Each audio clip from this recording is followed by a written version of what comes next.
Welcome back to Win Your Claim Wednesday. We are here with Chris, the claims manager from Bellator Claims, and Hello. we want to talk to you about something that's happening and super interestingly in Oklahoma that we're hoping spreads like wildfire across the country in regards to insurance claims that will come to Colorado, Texas, Florida, Mhm. some other states that don't necessarily have this quite yet. Chris, what am I talking about?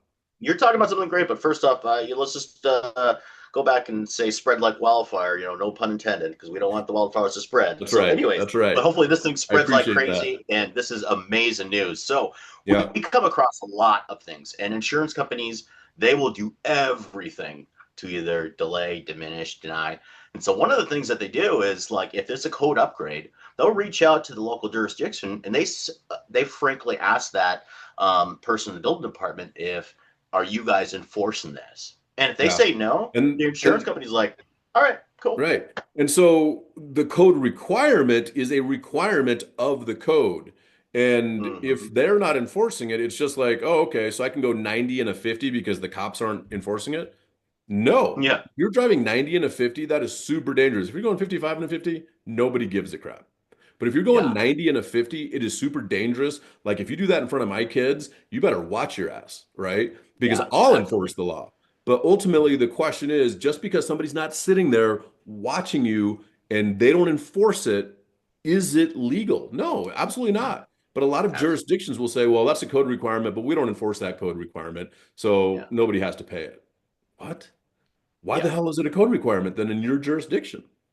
So, yeah. Chris, continue on, my friend. It just creates so much havoc and so much more pushback. The insurance It companies use does. it. So Yeah. I came across an article by Merlin Law Group based out of Florida, huge, obviously across the U.S. And their blog was interested in how they found out that Oklahoma, the state of Oklahoma, basically is putting a universal blanket over all these jurisdictions and letting insurance companies know that, hey, if this is a code requirement, it's enforceable no matter what the jurisdiction says.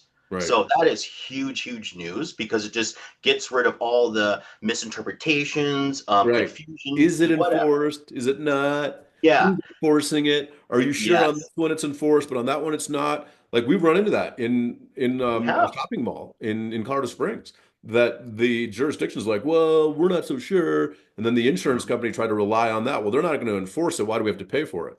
Well, because it's a requirement. Let me ask you this, insurance company. If the next person that sits in the office there comes back on this roof and says, hey, why didn't you guys put this up to code as required? Are you, Mhm. the insurance company, going to pay for the tear off and then putting it back on to code? Mhm. Mhm. If you are, different conversation. We could talk about that, Mhm.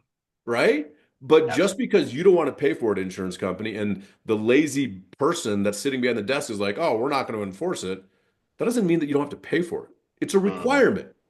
You pay for it. Yeah. So that's It, our two it, cents, and that's why we're so passionate about it, is because we run into this a lot, and we win the vast majority of time on these arguments because if it's a requirement, it should be paid. absolutely. And so again, once one state adopts this type of enforcement, hopefully other ones will spread like craziness and we get the results as we want and there's no confusion because, Yeah, what we see a lot over the past years and years is that, with so many things as far as litigation goes, I think a lot of these building officials just don't want to like put themselves in a bad situation. Well, right, now it's like, here, this is by the actual state, Oklahoma Insurance Department stating that no matter what, if it's code requirement, it's enforceable, no matter which right. jurisdiction you're in. Well, you So, bring up a good point. I do think a lot of people feel maybe liable for something or the mhm, words are going to be used against me. Well, okay. Well, that's why there's a requirement.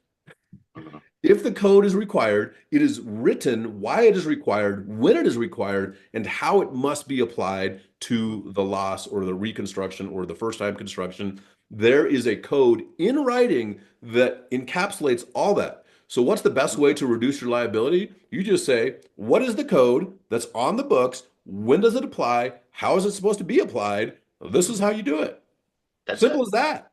That's simple. Simple as that. So insurance companies beware, jurisdictions beware. We're winning.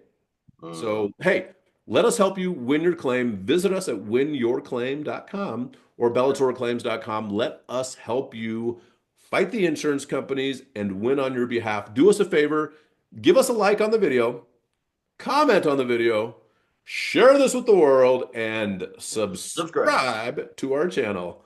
We'll talk to you soon. Thanks, everyone. Have a good one.